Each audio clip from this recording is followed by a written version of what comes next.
Hi நண்பா, welcome back to SS Unique. விடாமுயற்சி படத்தோட இயக்குனர் மகிழ் திருமதி அவர்கள் தளபதியோட படம் பண்றதை பத்தி ரீசெண்ட் இன்டர்வியூல பேசியிருக்காரு. அதாவது தளபதிக்கு நான் மொத்தம் 3 கதை சொன்னேன், அதை அவரு கேட்டுட்டு 3 கதையுமே பிடிச்சிருக்கு, என்ன ஏன் இப்படி கன்ஃபியூஸ் பண்ணீங்க, நீங்களே இந்த 3 கதையில ஏதாவது ஒரு கதையை சூஸ் பண்ணுங்க, நம்ம உடனே படம் பண்ணலாம் அப்படின்ற மாதிரி சொன்னாரு. நானும் அந்த 3 கதையில ஒரு கதையை சூஸ் பண்ணேன். தளபதியுமே இமிடியேட்டா ஓகேன்னு சொல்லிட்டாரு.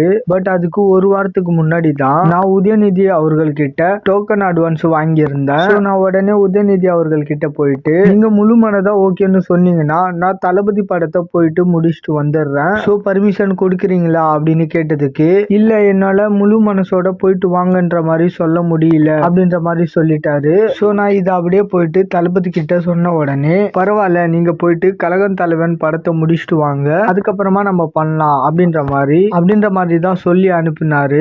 ஸோ இப்போ அந்த 3 கதைகளுமே தளபதிக்காக வெயிட்டிங். இது எப்ப நடக்கும்ன்றதுக்கான ஆன்சரை அவர் தான் கொடுக்கணும் அப்படின்ற மாதிரி சொல்லியிருக்காரு. ஸோ உதயநிதி அவர்களால ஒரு செம்மையான காம்போவை மிஸ் பண்ணிட்டோம். ஏன்னா தளபதி கௌதம் மேனன் அவர்களோட படம் பண்ண மிஸ் பண்ணதே ஒரு வருத்தம். ஸோ மகிழ் திருமதி அவர்களோட பண்ணியிருந்தா கிட்டத்தட்ட அந்த ஒரு சிமிலர் ஸ்டைல்ல தான் இருந்திருக்கும். ஏன்னா மேபி இவரு கௌதம் மேனனோட அசிஸ்டண்டா இருக்கிறதுனாலயா என்னன்னு தெரியல, இவரும் கௌதம் மேனன் அவர்கள மாதிரி பயங்கர ஸ்டைலிஷான படம் பண்றவரு. ஏன்னா இவரோட தடம் வந்து தடையில தாக்க எனக்கு ரொம்ப ஃபேவரட். ஸோ இந்த ஒரு ப்ராஜெக்ட கெடுத்ததாலியா என்னன்னு தெரியல, கழக தலைவனும் ஃபிளாப் ஆயிடுச்சு. கழக தலைவன் படத்திலுமே அந்த ரயில்வே ஸ்டேஷன் சீன் பாத்தீங்கன்னா அதோட ஸ்டேஜிங்லாம் வேற லெவல்ல இருக்கும். அது ஓடுது இல்லையோ இவரோட படங்கள்ல அந்த சாலிடான ரைட்டிங் இருக்கும். ஆக்சுவலி அதனாலதான் விடாமுயற்சி படத்து மேல எதிர்பார்ப்பு எனக்கு இருந்துச்சு. பட் விடாமுயற்சி இப்ப இவரோட கதை இல்லைன்ற மாதிரி சொல்லிட்டாரு. அஜித் அவர்கள் ஒரு ஹாலிவுட் படத்தை பார்த்துட்டு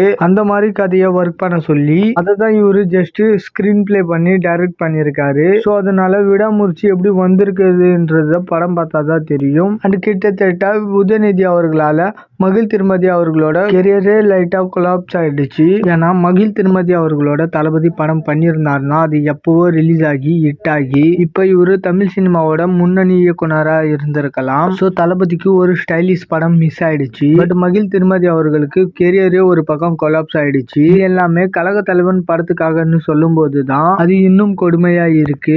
ஓகே நண்பா, தளபதி எப்போ படம் பண்ண மாட்டேன் அப்படின்னு அனௌன்ஸ் பண்ணாரோ அதுக்கப்புறமா தான் லியோ 2 வெற்றிமாறன் படம், தென் இப்போ மகிழ் திருமதி அவர்களோட 3 கதை, அந்த ஒரு பக்கம் சுதா கங்கரா படம்னு சொல்லிட்டு நிறைய இன்ட்ரெஸ்டிங்கான ப்ராஜெக்ட் எல்லாம் வருது. ஸோ 2026 எலெக்ஷன் முடிஞ்சதுக்கு அப்புறம் ஒரு 2-3 வருஷத்துக்கு திரும்பவும் படம் பண்ணா நல்லா இருக்கும். ஓகே நண்பா, ஏதாவது அற்புதங்கள் நிகழ்தான்னு சொல்லிட்டு வெயிட் பண்ணி பார்க்கலாம். அண்ட் இந்த மாதிரி தளபதி பத்தின அப்டேட் தெரிஞ்சுக்க மறக்காம எஸ்எஸ் யூனிக் சேனலை சப்ஸ்கிரைப் பண்ணி சப்போர்ட் பண்ணுங்க. இதோட வீடியோ முடிச்சுக்கிறோம். ஓகே, பாய்.